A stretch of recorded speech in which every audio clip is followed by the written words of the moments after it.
Friends, we are going to resume our master class today. Now I request Dr. Apurva Mukherjee, who is one of our course directors, to introduce today's chairperson, Dr. Olakendu Ghosh. Now, Dr. Apurva Mukherjee, please. So, good morning, everybody, and good morning, our Director of ICP West Bengal, Dr. Aman Kumar Banerjee. I am going to introduce one of the legend in the field of rheumatology, who is the chairperson this morning. And the topic is case-based discussion on polyarthritis. As you are all aware, when there is more than five joint involvement at the same time, we call it polyarthritis. And there are so many important causes of polyarthritis that has to be evaluated properly with physical examination, proper history taking, the laboratory investigations, serological investigations, and of course imaging. And Kaushik Basu is the speaker, but I am entitled to introduce my honorable chairperson, Professor Olakendu Ghosh, a doyen in the field of rheumatology, who was ex-president of Indian Rheumatology Association, and he is one of the most learned and avid representative of our state to the whole country. Without wasting further time, let me hand over the session to Professor Olakendu Ghosh, please. Thank you very much, Chairperson. Today's topic of discussion is polyarthritis case-based discussion. Itis is inflammation. Poly is more than 5, as already described by Chairman, and inflammation more than 5 joints. And sine qua non is rheumatoid arthritis, and we have other lots of causes. Dr. Kaushik Basu, who is at present Associate Professor, Department of Rheumatology of Medical College, Calcutta, will talk on this interesting topic. And basically, the objective is to discuss case-based so that people can involve themselves with the clinical problem as every day we are practicing. So may I request Kaushik to initiate his talk. Kaushik, please. Thank you, sir. Respected chairpersons, my seniors and dear students, first of all, my apologies that there is some problem with my camera and the image is not coming, but thankfully the slide is visible. So without further ado, let us move towards this case-based discussion on polyarthritis. As we know, there are more than 100 rheumatic conditions and there might be overlaps. Initial presentation might be confusing and precise diagnosis might not occur in the first few days. So that should not discourage us to keep on searching for the cause and maybe keep the diagnosis open, as maybe overlap disease or arthralgia of unknown origin, unclassified arthritis, so that if not me, somebody else will be inquisitive enough to find the final diagnosis. In many cases, we do this. And over a period of time, most of the rheumatologic disease will unfold its whole spectra and the diagnosis will be made. I remember a particular patient who was being treated as seronegative inflammatory arthritis for a period of 8 years, 8 long years. And after 8 years, that patient developed a psoriatic rash and was labeled finally as psoriatic arthropathy. So these are not very uncommon in clinical medicine and so in rheumatology. If we talk about the relative prevalence of musculoskeletal disease, the non-articular disorders will make up the large chunk. Mind you, this data is from Western world, number one. Number two, this data is either from the general emergency or from the general OPD. So if we talk about in the medicine OPD or in the rheumatology OPD, we will find a lot of disparity. But in general OPD, about 50% would be non-articular causes, and then osteoarthritis, then rheumatoid, gout, so on and so forth. The approach would comprise of complete history, complete physical examination, laboratories, and then imaging. But first two, in most of the cases, after completion of meticulous examination and taking meticulous history, we can diagnose in about 80% of the time before going on to labs. Now, the first case is that 48-year-old male from Malda, present with typical symmetric inflammatory arthritis, along with some malaise involving small and large joints for the last 3 months. There was a tender rash over the legs, appearing crops over the last 2 months, and the rheumatoid factor was high titer positive, about 10 times of normal. Anti-CCP was negative. ESR CRP both were high, and there were no systemic features except one, which I will unfold in later part. So this was the tender nodular rash, and this was the wrist swelling. Just notice that it became more prominent while the wrist was clenched. So this is not only typical wrist synovitis, it might be there, but there was definitely extensor tendinitis, which becomes more prominent on clenching the fist. So this was one clue. The rash was another clue, and the rheumatoid factor was high titer positive. I would request students to take a photograph of this case in your mobile. I'll discuss the diagnosis at the end, and let's see. I won't check, but each one of you check how much of this you got it correct. This was case 1. Case 2 is a 35-year-old female, symmetric polyarthritis following a bout of fever for only 2 days. And then the polyarthritis continued for over 2 months. At the present time, she had no systemic features whatsoever, and ESR CRP were only increased, rheumatoid factor, anti-CCP were negative. So here we have no systemic features. Everything started following a bout of fever for 2 days, but the serology was negative. So what to think of this case? Case 3, 65-year-old male, complaining of symmetric pain of both hand, wrist, ankle, small joints of fever for the last 2 months. On inquiry, he reports that several episodes of painful swelling over the ankles, great toe occurred for the last 12 years or so. And usually each time it subsided with NSAIDs.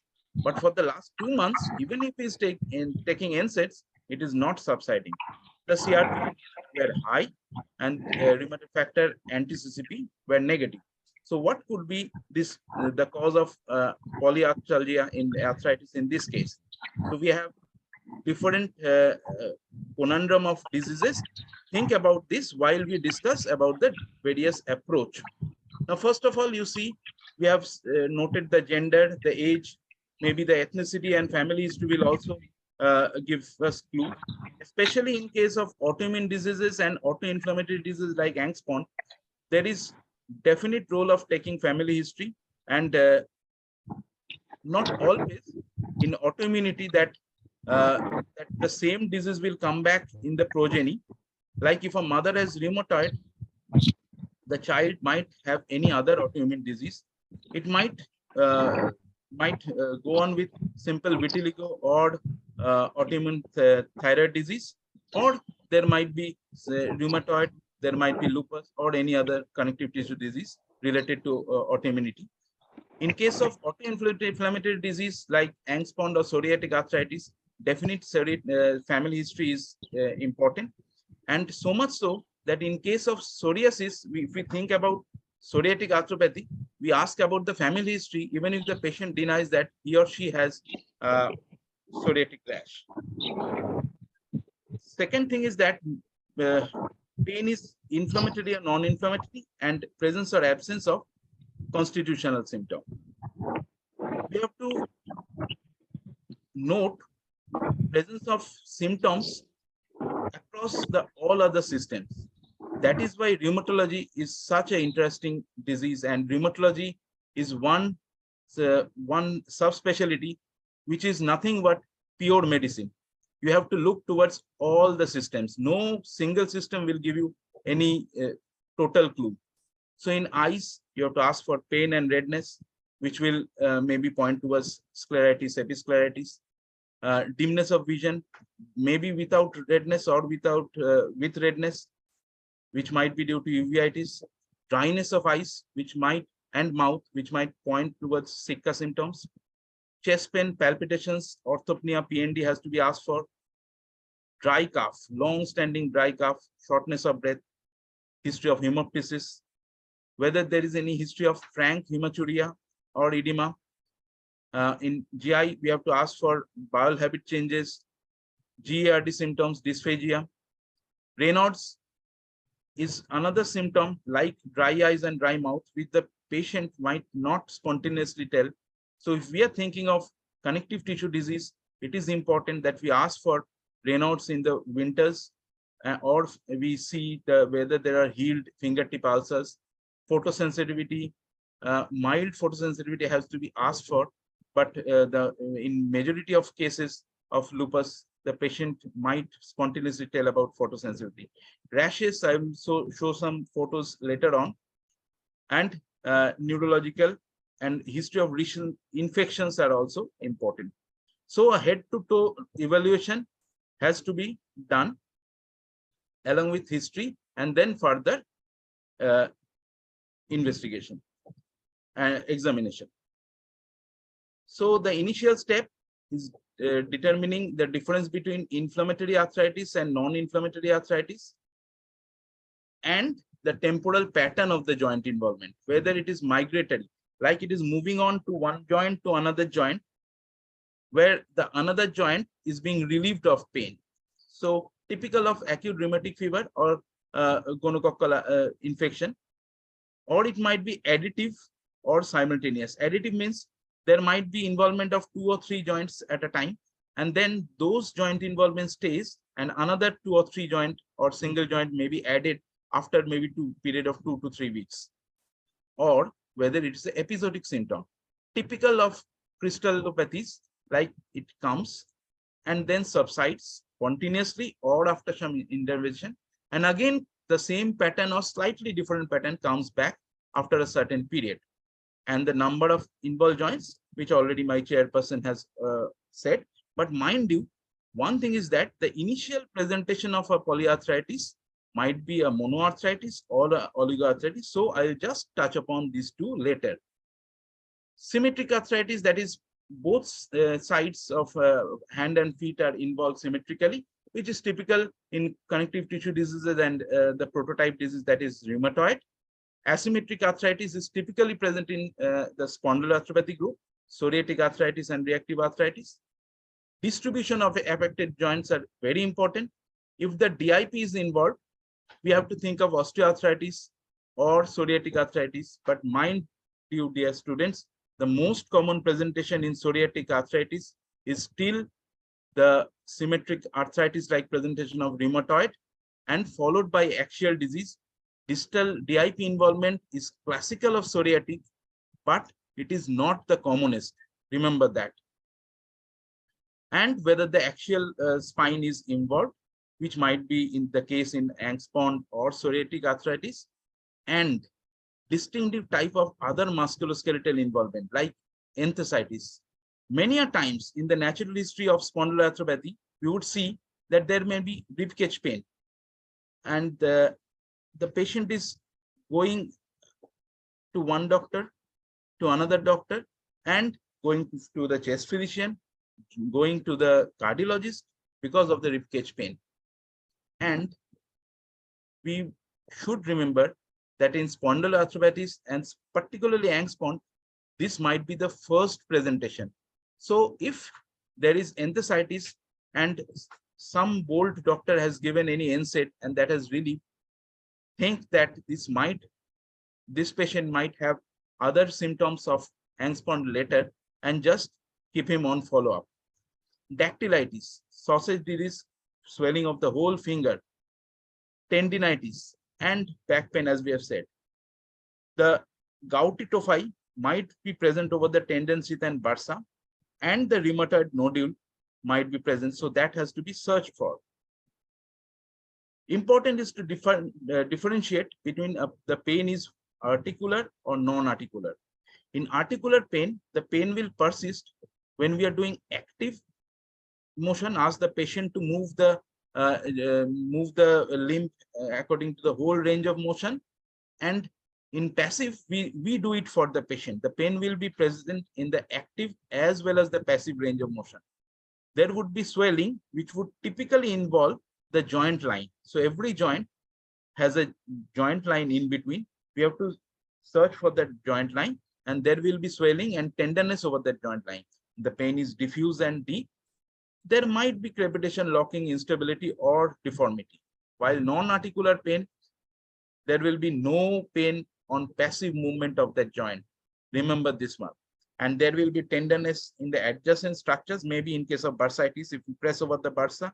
In case of enthesitis, suppose the patient has come with ankle pain and you press over the joint line of the ankle, there is no pain. Passive movement, there is not much pain. And you press upon the tender Achilles and see the patient has shearing pain. So think about that this might be tender Achilles enthesitis, and go for a musculoskeletal USG, go for a ESRCRP to secure your diagnosis. Non-inflammatory and inflammatory pain can be differentiated by presence of morning stiffness. Usually in inflammatory disorders, the morning stiffness is present for over half hour up to 1 hour or even more. And the peak period of discomfort would be after prolonged inactivity. There might be other constitutional symptoms like feverishness, but typical fever is absent in the prototype disease of rheumatoid. Remember, if there is fever with arthritis, we don't think of rheumatoid. There might be feverishness, but it would be never recorded on a thermometer. The temperature very, very rarely would cross 99 degrees Fahrenheit. And there might be symmetricity, but not always. So in articular structure, in the anatomical structures involved would be synovium, cartilage, or capsule. But in periarticular, as I've said, tendon, bursa, ligament, enthesis, and pain on movements, as I have said before.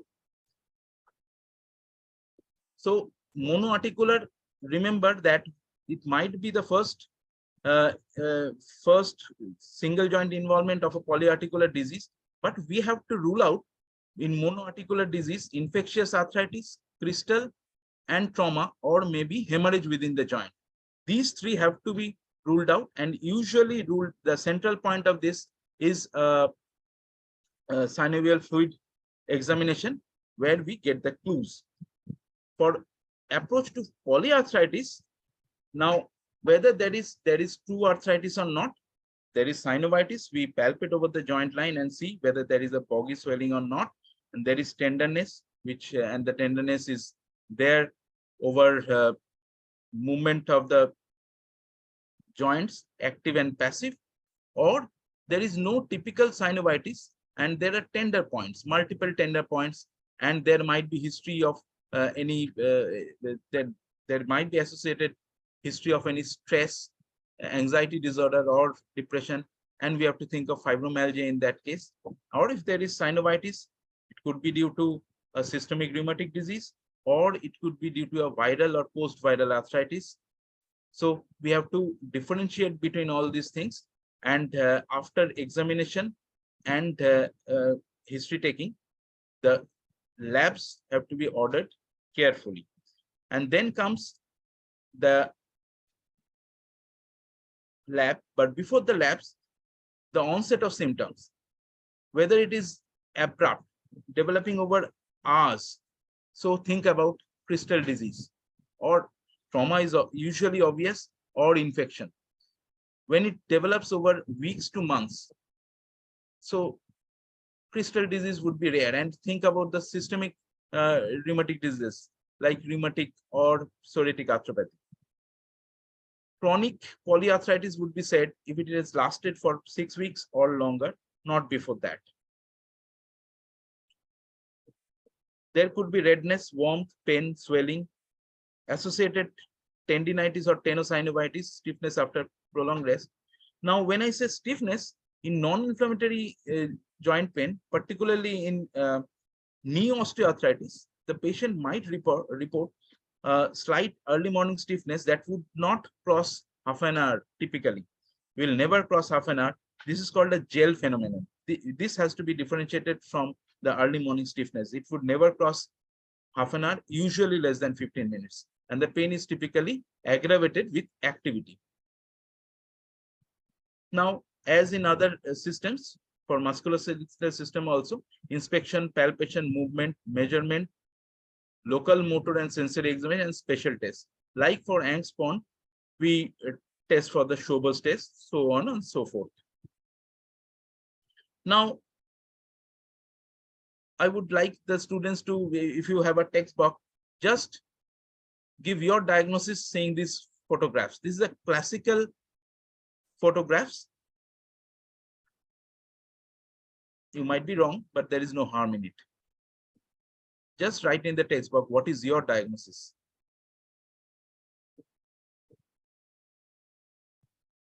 I would check it later on. I would just go on and maybe come back a little bit later.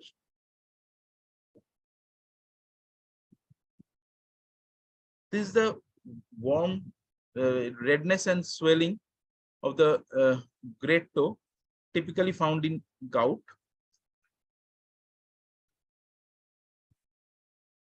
Write your diagnosis. Typical wind sweep deformity of rheumatoid. We can see the MCP joints are swollen, the classical joints involved in rheumatoid. Now there is wrist synovitis here. There is extensor tendinitis, but what I would like you to see is that there is definite dactylitis of these two fingers. Now, dactylitis, the whole finger is swollen, and we would not see, we will be having difficulty to see the crevices that we have over the dorsum of the fingers. So, most probably it would be a spondyloarthropathy. Now, seeing only this picture, it would be difficult, but have a look towards the DIPs. So there is definite DIP involvement. As far as the wrist can be seen, we cannot see much of wrist swelling. You can see the tendons, you can see the veins going on, so not much of swelling there. So most probably this would be osteoarthritis or psoriatic arthropathy. Because there is not much of nail change, I would prefer osteoarthritis first. Again, persistent versus episodic nature of the disease. Here comes the importance of natural history of a disease. Whenever we have a crystallopathy like gout or pseudo-gout, we have definite episodic onslaughts. It would come and go, come and go. While in a case of maybe rheumatoid, it would be relentless inflammation going on. But mind it, in case of autoinflammatory diseases like psoriatic arthropathy and Angst-Pon, there might be relentless inflammation going on, but in natural history also encompasses in a few cases that they come and go. Maybe there would be intervals of years or decades before there is flare. In case of autoinflammatory disease, there might be certain triggers like trauma or infections when they can flare. So in between these flares, a patient of Angst-Pon might jolly well, very asymptomatic and might not attend any doctor. While the onset, crystallopathy infection, as I've said, the onset would be very acute, while for other either degenerative disease or inflammatory disease, it would be insidious onset and will be going on. Constitutive symptoms might be fatigue, malaise, weight loss, skin lesions of, I will be showing some skin lesions later. So skin lesions have to be looked for, And particularly in case of psoriasis, the predilection of joint involvement in psoriasis is particularly high if there is skin lesion near over the scalp, near the ear, or in the buttocks. So we have to take note of that. Ocular symptoms: pain, redness in case of episcleritis or scleritis. In anterior uveitis, there might be redness and diminution of vision. In conjunctivitis, there might be pain and redness of eyes. And according to that, we can think about the systemic disease associated with that. So typical scleritis and episcleritis, which might be seen in rheumatoid, lupus, and JIA. Scaly plaque-like lesions of psoriasis, if they are found, that has to be taken into account while diagnosing. Even if they are not found and you are not thinking of a typical rheumatoid, ask the patient of history of psoriasis of first degree relatives. Otherwise, your diagnosis cannot be complete. Typical reactive arthritis: conjunctivitis, keratoderma blennorhagicum, lower limb predominant large joint arthritis, sarcinate balanitis, and oral ulcers. Gouty tophi over the cartilage of the ear and the elbow. Erythema nodosum. Only seeing erythema nodosum and arthritis, might be difficult to diagnose sarcoidosis. But whenever we see erythema nodosum, there are certain causes like which should come to our mind first, like sarcoidosis and lupus, and maybe type 2 reaction of leprosy. Pyoderma gangrenosum, along with arthritis, arthralgia, along with GI changes, would make you think about IBD related arthritis. As I was saying earlier, this patient had frank arthritis, had a high titer rheumatoid factor positivity, but the clue was that there was fingertip ulcers. This patient came in the summer months, so there were no Raynaud's at that time. But in history, we pressed on and asked, and then we had to do ice challenge test to see whether there is Raynaud's, and there was Raynaud's. But if we see this typical fingertip ulcers, I don't think ice challenge test is even needed. In this case, there was a history of asthma, long-standing asthma for this patient, and recent onset polyarthralgia followed by a foot drop. So ultimately, the patient was diagnosed as EGPA, and we might come across this type of patients who might have neurologic manifestations of vasculitis. So your eyes and ears have to be open and to see what the patient is saying. Like William Osler had said, listen to the patient carefully. He is telling you the diagnosis. The typical butterfly rash of lupus would spare the nasolabial fold, vis-a-vis this typical rash of dermatomyositis, where the nasolabial folds will not be spared. In dermatomyositis, there will be puffiness around the eyes, and in Indian complexion, it is very difficult to note the purplish rash over the lids. But if we look carefully, it would be found, though it is not a typical differentiating feature between lupus and dermatomyositis. In dermatomyositis, there could be the shawl sign, the V sign was also there, and the typical Gottron's papule would involve the knuckles, while in lupus, the knuckles might be spared, and the rash is usually in between the knuckles, though this is not classical, but you can have a look. Now, when you have completed history and examination, we will go towards investigation. The three areas of interest in lab investigation would be blood, urine, and synovial fluid. And apart from that, X-ray, CT scan, and MRI wherever needed. Now, we might have anemia, leukopenia or leukocytosis, thrombocytopenia or thrombocytosis. Anemia might simply be due to anemia of chronic disease, because the whatever the disease is, it is taking a it is having an anemia of chronic disease associated with it. So in that case, we will be having a normocytic normochromic anemia. In case of acute hemolysis, in case of autoimmune hemolytic anemia, again we would have a normocytic normochromic. If there is leukopenia and thrombocytopenia, CTDs would come to mind. If there is anemia, leukopenia, thrombocytopenia, in a long-standing disease, particularly changing pattern, do not forget, my dear students, do not forget to think about macrophage activation syndrome, which might be associated with many autoimmune diseases, not only lupus, not only lupus.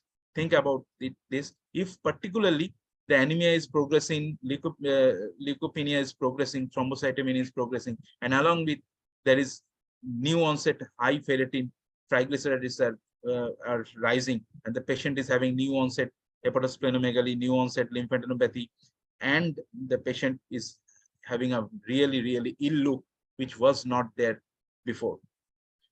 If there is leukocytosis, thrombocytosis, along with arthralgia, with any other systemic symptoms, we do think about vasculitis among with others. If the patient is on immunosuppression, definitely infection has to be ruled out. Blood chemistries for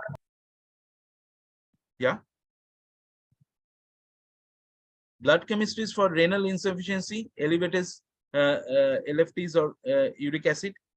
ESR-CRP is non-specific but has excellent negative predictive value for inflammatory disorders, except spondyloarthropathy, where occasionally CRP might be low in spite of having high disease activity. In most other diseases, diseases affecting the joints where there is arthritis, including lupus, usually ESR and CRP are high. In lupus, where there is frank arthritis and pleuropericarditis, only then CRP is high. Otherwise, in lupus, CRP is usually not high.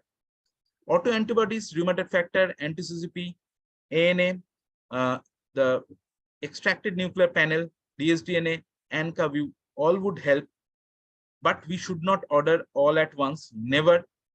Whatever is our first diagnosis, we would check that on. And in 80 to 90% of cases, as I have said, we would hit the bullseye. If it doesn't fit, then maybe we have to rethink and maybe replan.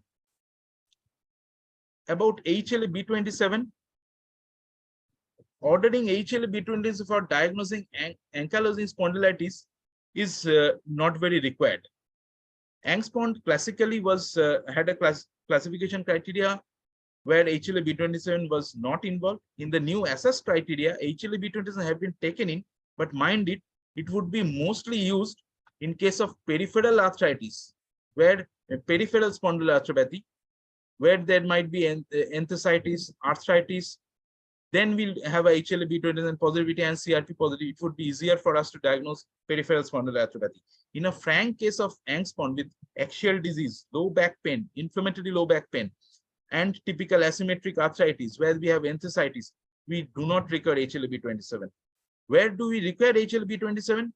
Suppose the parents of one Angspond patient, not the parents, they ask whether my progeny will have this. If the HLA-B27 is positive, the more chances of having this disease. But even that is not sure. So it might be well avoided in a case of Angspond if we are confident.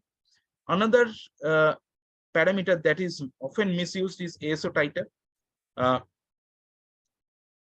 After doing clinical medicine for more than 20 years, I can talk about myself that I am yet to find a single patient of new onset rheumatic fever above 20 years of age. I have not seen. My sir is my chairperson, and all other senior teachers are there in this forum.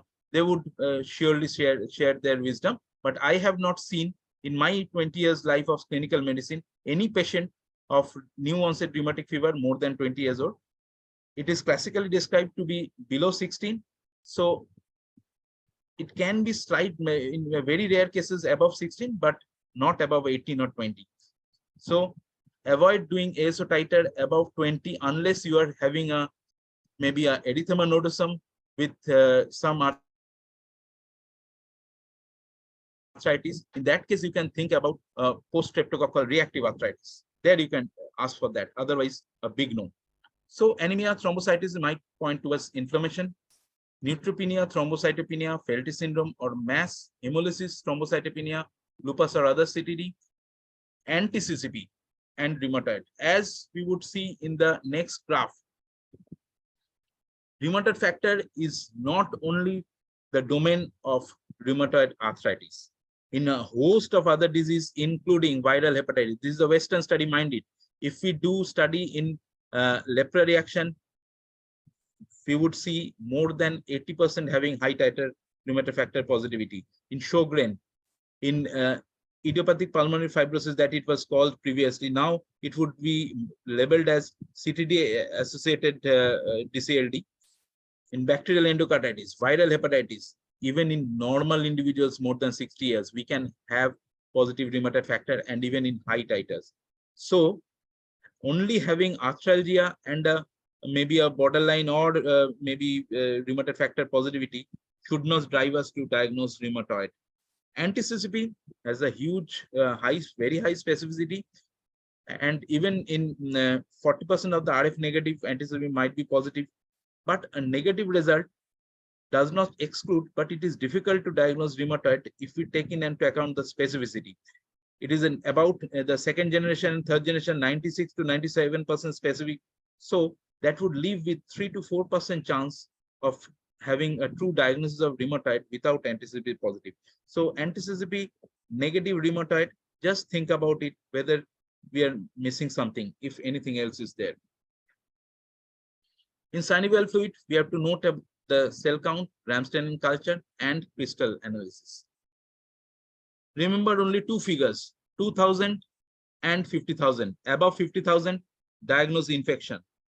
Less than 2,000, mark it as degenerative or maybe non-inflammatory. 2 to 50,000, it is inflammatory, be it crystal-induced inflammation or other inflammation. Send it for cultures if it is more than 50,000, or if it is less than 50,000, but on antibiotics. We don't need a polarized microscopy to see crystals, number one. Just ask your pathology sir or madam, just please mention whether there is crystal or not. If the shape can be seen, and if you see a needle-shaped crystal in a 68-year-old male having a new onset single joint ankle arthritis, you know it is most probably gout. Even if the uric acid is not raised, uric acid in an acute attack of gout is not raised in about 20 to 25% of the cases, and uric acid might be raised in a case of other inflammatory arthritis to the tune of 80% in case of psoriatic arthritis. So arthritis plus high uric acid is not equal to gout. On the other hand, monoarthritis with low normal uric acid can be gout. So it will be diagnosed clinically. And another very important investigation is urine investigation of where we see proteinuria, hematuria, or active sediment, which would point towards either serious CTD or vasculitis. Now we come to our case 4. As I have said, you can take photographs of these cases, which I'll be discussing just a few minutes later. So we have a 35-year-old female with symmetric inflammatory arthritis involving small and large joints. This followed starkly after her recent childbirth, after 2 months. No systemic features. However, CRP and ESR were high. Rheumatoid factor was negative, but anti-CCP was highly positive. So what could be the diagnosis? Case 5 and the last case would be 43-year-old female, symmetric inflammatory arthritis involving small and large joints, along with plantar fasciitis involving following a road traffic accident, minor road traffic accident though, 6 months back. No systemic features except history of scaly discomative lesions over scalp 20 years back, and never recurred. CRP and ESR were high, rheumatoid factor was negative, anti-CCP was negative. So time to analyze. So all these patients had greater than 10 joint involvements. Some of them has serology positive, and duration of synovitis were 6 weeks or more for all. Acute phase reactant was more in all. So if we blindly apply the classification criteria for rheumatoid arthritis in 2010, all of them would be rheumatoid. Now there are 2 points. This is a classification criteria, not diagnostic criteria. Classification criteria has to be applied when we are going in a field survey, and many a times for classification criteria we would give it to the paramedics, do a survey whether what is the prevalence of rheumatoid in maybe Kolkata. So the paramedics, the ASHA workers go with this sheet and they mark grade more than 10 joints. Okay, they have marked. So serology, they have got reports, they will mark. So this way we would get a gross idea of what would be the prevalence of rheumatoid in Kolkata among these crores of people. But diagnostic criteria has to be dealt with by a physician 1:1 on a patient, and the diagnosis would be different in all cases. Remember the case 1, the serology rheumatoid factor was highly positive, acute phase reactant was increased, number of joints were more than 10, but there were tender nodules, which were erythema nodosum. And on careful examination, there was nerve thickening. This was a type 2 lepra reaction, which subsided totally on administration of corticosteroids along with the MDT that is given for leprosy. The case 2, again, the acute phase reactions were increased. This was the elderly man who had episodic arthritis, if you remember, and sometimes oligo, sometimes monoarthritis. That was the clue. He had acute attacks of gout previously from 12 years back, and now he's having chronic gout, which now it is polyarthritis, and so we have to diagnose that gout and not rheumatoid. And the other case was that fever for 2 days initially, the 35-year-old lady where serology was negative but acute phase reactant was positive. So that would be a case of post-viral arthritis where the viral infection lasted for only 2 days. In case of chikungunya arthritis, this is the typical case, and sometimes maybe in about 20% of cases you might have rheumatoid factor positivity even. So if it is not a typical rheumatoid, even if you are having factor positive, don't consider rheumatoid. You are having certain dissimilarities that has to come to your mind, like that patient has fever for 2 days at onset. So why would a rheumatoid have fever? But on the contrary, sometimes these viral diseases act as a permeating factor in a autoimmune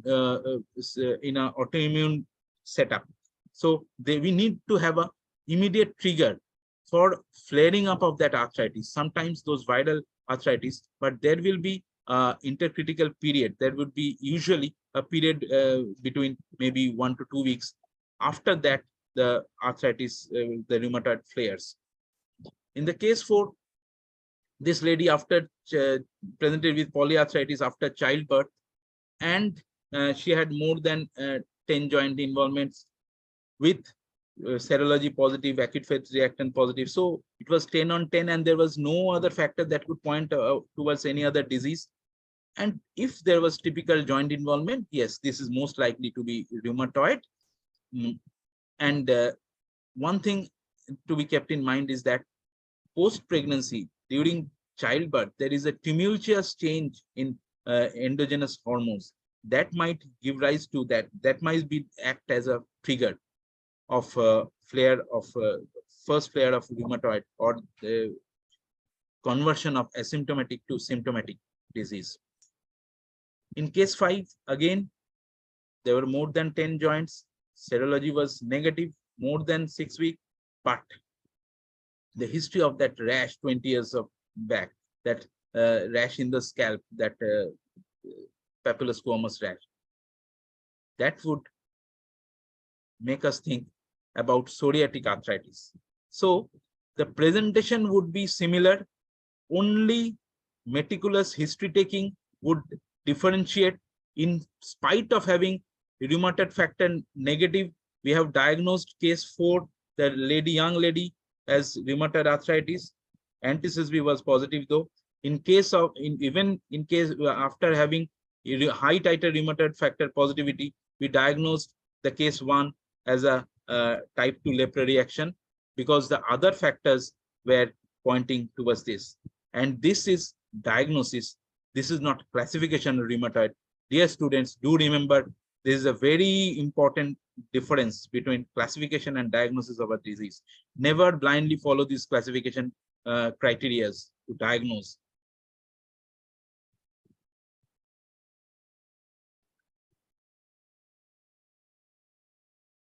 Kaushik, my slide has stopped moving. Slide is not moving. Okay, so I've come to the end of the talk. To summarize, just remember that history and physical examination, and if you cannot, just go back to the basics again, retake the history, re-examine, and you might hit the bullseye. To differentiate, the important things is that what is the tempo of the disease? Is it inflammatory? Is it a systemic process? Or is whether it is a non-articular pain? First, differentiate those, and then maybe come to the to do your diagnosis. ANF and rheumatoid factor can be positive in multiple conditions and even in normal population, especially above 60 years of age. So even if these are factors come positive, especially in low titers, do think about other possibilities several times before you diagnose. Solely based on these factors, no disease can be diagnosed. And the all tests for connective tissue disease and vascular disease are extremely costly, my dear students. They start with 1,000 rupees and go up to 8,500 for a myositis profile. So before ordering it, even if your college or hospital is supplying for free, somebody is paying for it. Remember, somebody. And if you are a tax-paying citizen, you are one of them. You are paying for it. Think about several times before asking for a test for a CTD, and it is good if we get a pre-test probability before ordering a test. Thank you. I would hand over to my chairperson, sir, Professor Ghosh, for the next proceedings. Kaushik, for beautifully elucidating as a clinical components with the insights of it. And the primarily what Kaushik was trying to impress, that polyarthritis involves acute polyarthritis and chronic polyarthritis. And for the chronic polyarthritis, MCP predominant for all practical purpose is rheumatoid.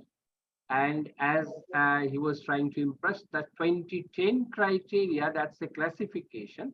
But the one important caveat is, last line, need to explore that one in terms of 6 points and more, but otherwise it cannot be explained with other causes. As Kaushik has given beautiful examples that they are satisfying more than 6, but they were not rheumatoid because they were being or can be classified with explained with some other causes, as the causes been beautifully elucidated.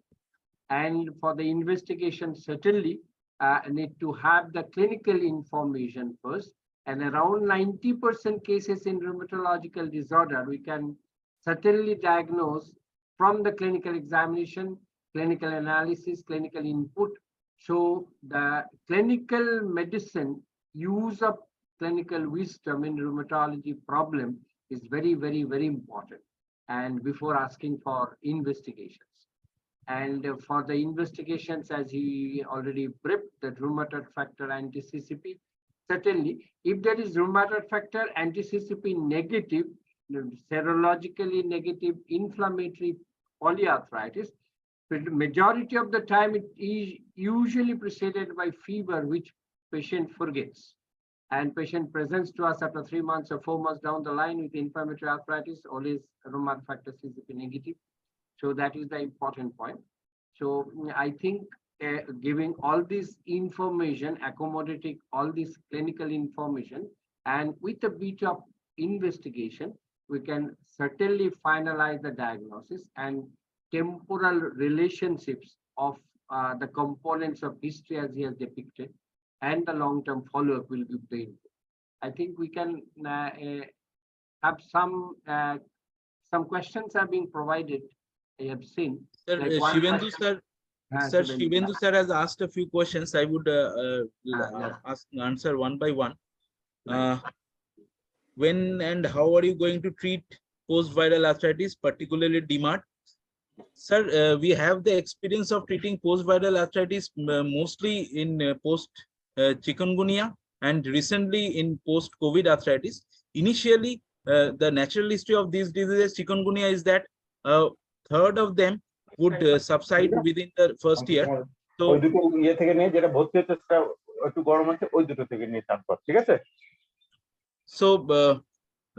for the initial part, if the patient is doing well with maybe a low dose corticosteroid and hydroxychloroquine or sulfasalazine, that would suffice. But if progresses beyond 1 year, we do use methotrexate even in post-viral arthritis. In some patients, anti-CCP positive or rheumatoid factor negative, should we call it seronegative or not? No. Anti-CCP positive is well within the limits of calling it seropositive rheumatoid. Rheumatoid factor has lesser specificity. Anti-CCP rather has more specificity. A lot of patients are having chlamydia positive. Can it be cause of increased incidence of arthritis? Sir, in case of reactive arthritis, chlamydia is one of the organisms. So, but in case of others, I'm not very sure.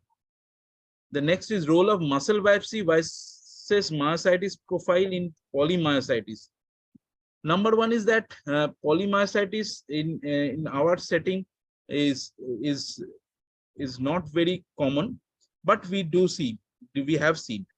Number one, we see more of dermatomyositis and so on. Role of muscle biopsy has been very limited in these days. We have MRI machines in most of the medical colleges, and if we see MRI changes of the proximal muscles along with typical EMG and raised muscle enzymes, which is fitting into our clinical diagnosis, then muscle biopsy can well be eliminated. Myositis profile helps more to predict the future. Suppose we have a NXP1 type of myositis profile, then the patient can be prognosticated that it could be a more of a necrotic bad outcome when compared with MI2. And again, if we have MI2, we can say that we can limit our investigation of finding out associated dermatomyositis being associated with malignancies, in the sense that except the elderly, there is no much incidence of malignancy associated with that dermatomyositis. So myositis profile will help in this way, rather than diagnosing a case of dermatomyositis or polymyositis. It can help to prognosticate and maybe limit some investigations.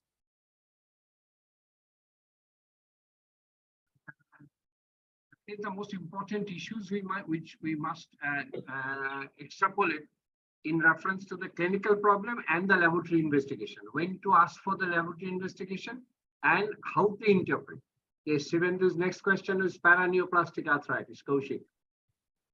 Sir, paraneoplastic arthritis might present before the onset of malignancy, and it might present even after 2 years after the onset of arthritis, and typically it would be seronegative, and it would be slightly not unusual.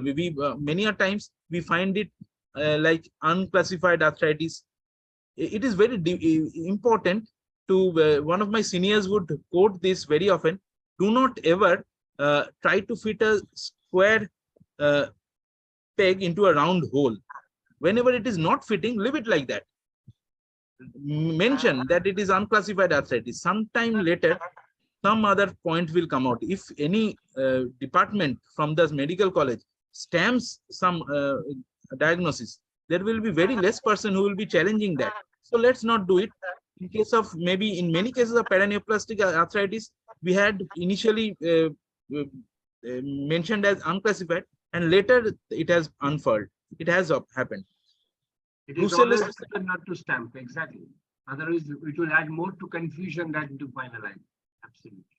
Sir, and about Lyme arthritis, sir, I have not seen. I don't think it is it is prevalent in India. And my sir is here. Even my sir, his sir, all together we did not see any Lyme arthritis. So I don't think I'm actually qualified to discuss it. Even I have not seen a single case. Brucellosis and arthritis, I have seen only 3 cases of brucella that were antigen positive along with asymmetric sacroiliitis. One of them had a asymmetric large joint involvement, but from that synovial fluid, we could not find brucella antigen. We could not arrange for a culture in that patient. So yes, if we are having typical fever, high grade fever along with unilateral sacroiliitis or asymmetric oligoarthritis, brucella is one diagnosis that needs to be thought upon, especially if that patient is hovering around those animals, cattle. The chairman, sir. Professor Polyarthritis, as we are talking, certainly for the elderly, one should always keep in the mind if it's a difficult anemia with a chronic persistent polyarthritis unresponsive. So multiple myeloma, we have already misplayed it. We have already missed it. So this is one part. And for the children, juvenile inflammatory arthritis, the acute leukemias, first to be excluded. Then we'll go for GI of other variants. So these two are very important, and solid organs as we are talking. And for the infectious arthritis, certainly for our country, this is the most important challenge while dealing with an inflammatory polyarthritis. And the standard cutoff is 6 weeks. We have to wait for 6 weeks because majority of infectious arthritis resolves by that time. So when a patient presents, it's better not to check for the parameter until only this baseline parameter has, as Kaushik suggested, inflammatory arthritis, along with a leukocytosis, infection versus adult onset stage disease, or leukemias, lupus, like that one, or hematologic malignancies. So infectious arthritis, first we have to wait for 6 weeks, let it settle down. If it do not settle, after 8 to 12 weeks, we have to explore other possible causes. Yes. Professor Alokandu, sir. Arthritis. Yes, Kaushik. Hello. Hello. Yeah, you are audible. Okay. Okay. My very simple question in this regard in response to rheumatoid arthritis. Sometimes we do see that patient in suspected cases of rheumatoid arthritis, both rheumatoid factor as well as anti-CCP is being ordered in the same prescription.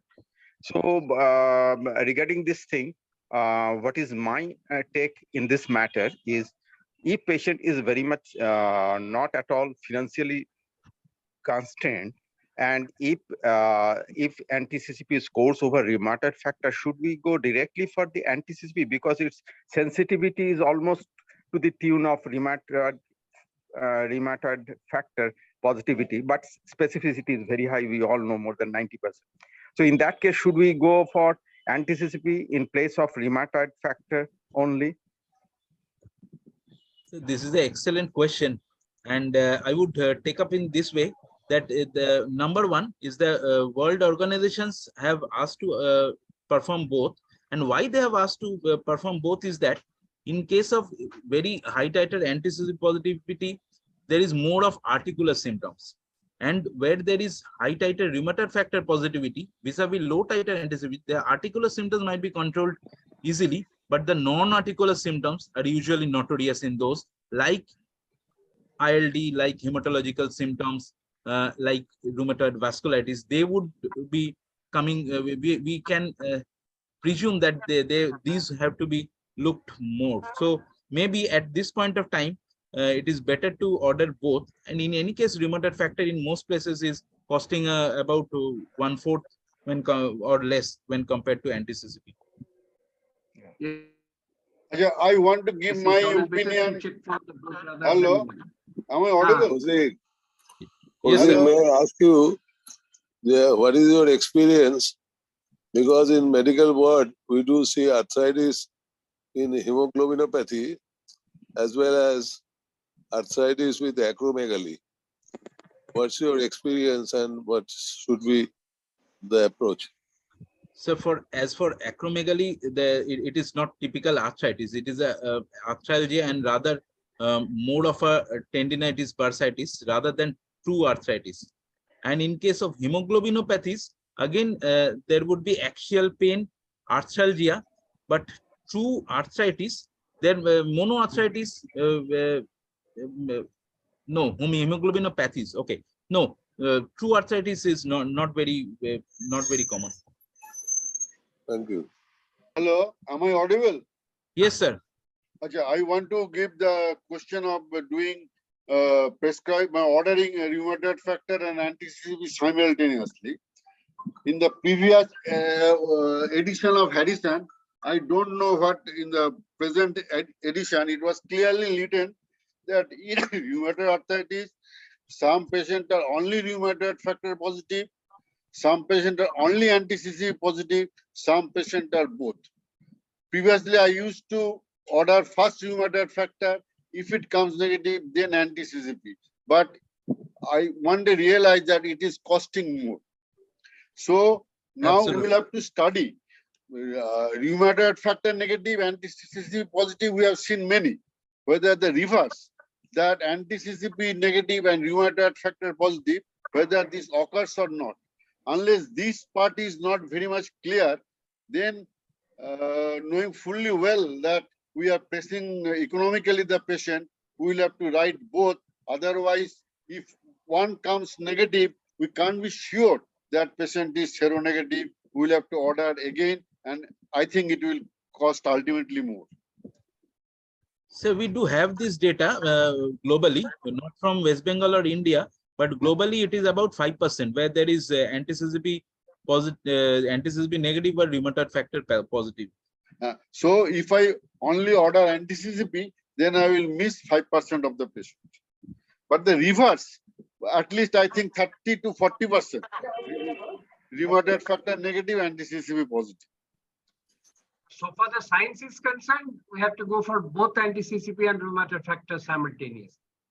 And otherwise we'll miss at least 5 to 10% patients, and which is pretty high in terms of total population. Sir, may I ask a question to always- Paramita, sir? Paramita. Sir, Kaushik da, I have undergone the Euler course where I have heard and read that about anti-carbamylated protein antibody, that is anti-CARP antibodies, which is found in many of the cases, which cases are anti-CCP antibody negative. Still, it is positive and found in many cases that deforming arthritis occurs. So, what is the role and whether it is available in our country or our region, if at all available? Thank you, Paramita. Very good question. This is still under research domain. We do not have commercial kits for anti-CARP antibodies. And you are right that if we test those people, those 4 to 5% who are anti-CCP negative and still rheumatoid, we would find about 40 to 50% of them having either anti-CARP positive or anti-vimentin or some other saturated protein would become about positive. Not only anti-CARP, but anti-vimentin, all these together. But this is under research still.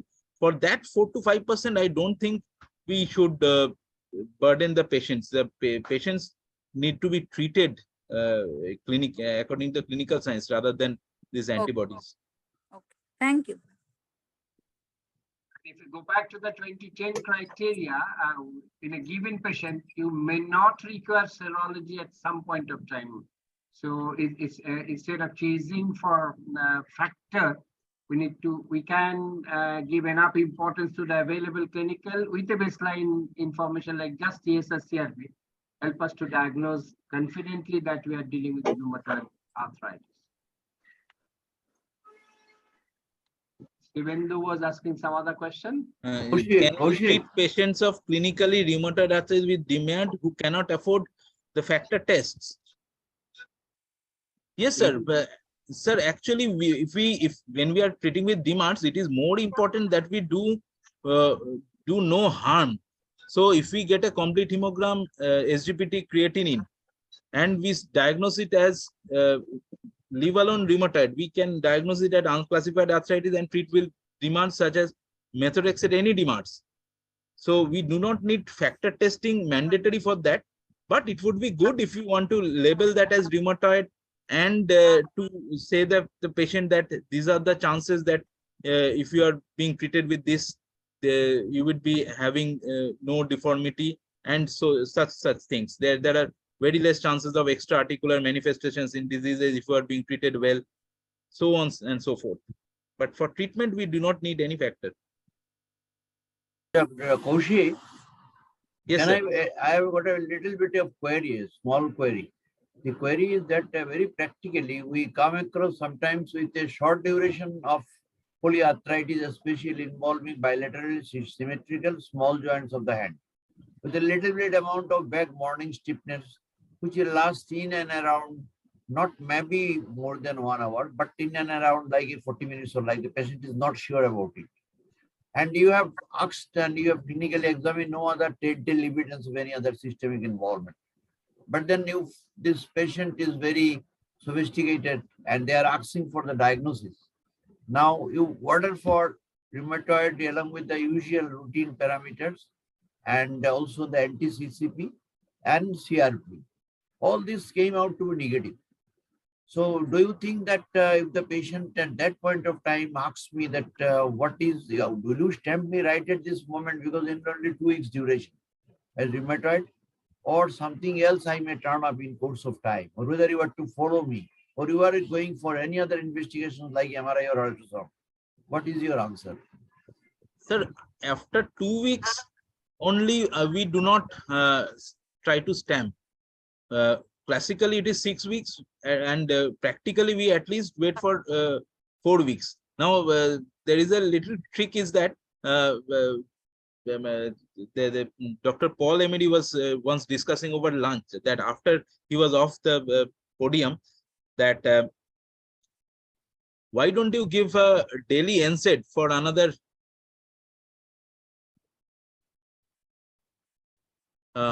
daily NSAID for another 2 to 3 weeks, and in that way you will be covering up a month.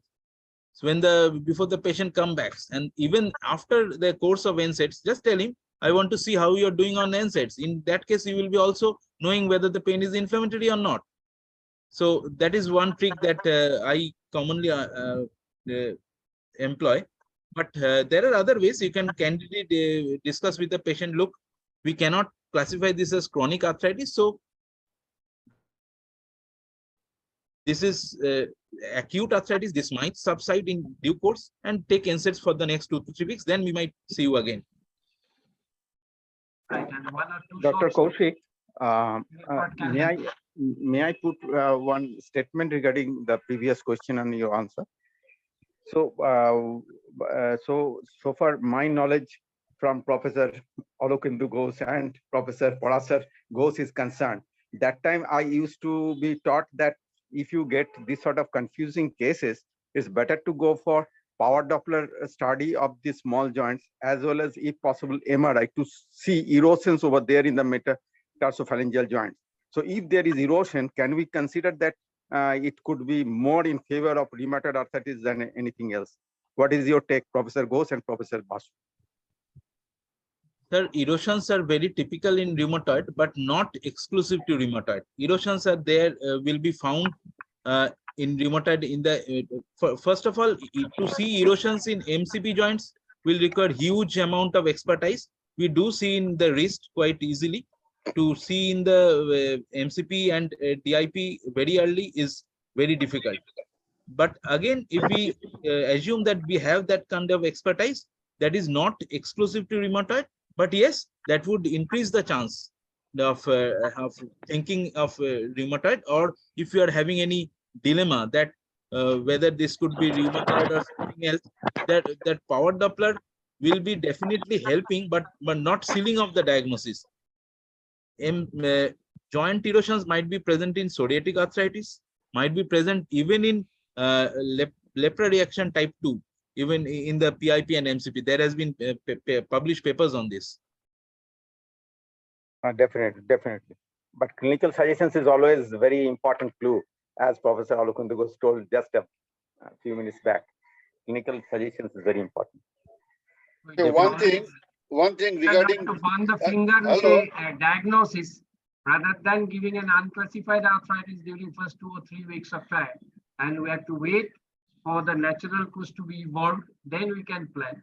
And certainly, as Kaushik was telling us, as Dr. Kormakas was telling us, ultrasound is a very important tool, but for that's for an evolving, established inflammatory arthritis. But for an absolutely so early a disease, it becomes very difficult to differentiate from a lot of differential diagnosis. Yes, Dr. Ganguly. Hello, I want to share my views regarding this. I have seen the two polar type of cases. One, frank rheumatoid arthritis. There is no other clinical diagnosis, but rheumatoid factor and anti-CCP are negative. But nowadays, as laboratory tests are getting sophisticated, so seronegative rheumatoid arthritis are becoming lesser and lesser. And the other polar case, and he's my relative, his mother was rheumatoid arthritis, high titer of rheumatoid factor and anti-CCP positive, but practically no symptom. Even on musculoskeletal survey, there is no sign of rheumatoid arthritis. So my point of view is that we'll have to develop, though it is not very possible in a poor country, some preventive rheumatology. And we'll have to catch up the pre-rheumatoid, pre-SLE by doing tests of the siblings or by the brothers of suffering of rheumatoid arthritis and SLE. Then we can answer the question probably after 10 years more boldly, that whether pre-rheumatoid and pre-SLE needs treatment. And daily by daily, our musculoskeletal rheumatology also becoming more and more sophisticated, so we can pick up the cases more early. And I think one day seronegative rheumatoid arthritis will be almost zero. No, for that reason, we need to have a regular early arthritis clinic, and where all the patients from the state will be referred to that clinic only. And from that clinic, we will have a database, will give us information after 5 years down the line. Otherwise, randomly seeing a patient and collecting data won't help. Absolutely. Yes, sir. Shivendu. Are you going to treat pre-rheumatoid arthritis? Who will answer? Now, first, what is the definition of pre-rheumatoid? As Dr. Ganguly was telling, a patient, a family member having a very high titer without having any clinical symptoms and signs, they need to be followed up. And if they have a very significant PTPN22 or HLA-DR-B4 susceptibility, plus minus gingival inflammation. So these are the background which can give rise to involvement of the arthritis. So for asymptomatic asymptomatic raised serology won't require any treatment so far the informations are concerned. But there are literature coming up that even if we start treating them with TNF inhibitor, possibly in the long term may help. But for our country and for all practical purposes, they will require regular follow-up. No other Yeah, I will add one thing. You are absolutely correct, Alukundu, but I will give them some preventive measure. One of them is dental washing at least 2 times in a day. Keep your gum clean and stop smoking. And in case of female, probably fuel, increase fuel by cooking in the rannaghar. This causes citrilization of the protein.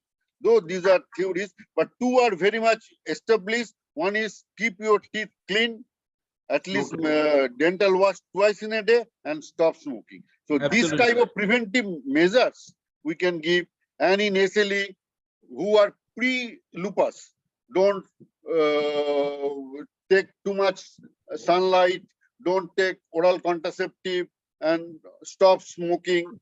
Though female smokers are very much less in our country. So this kind of preventive rheumatology, at least this message, no drug, we should start.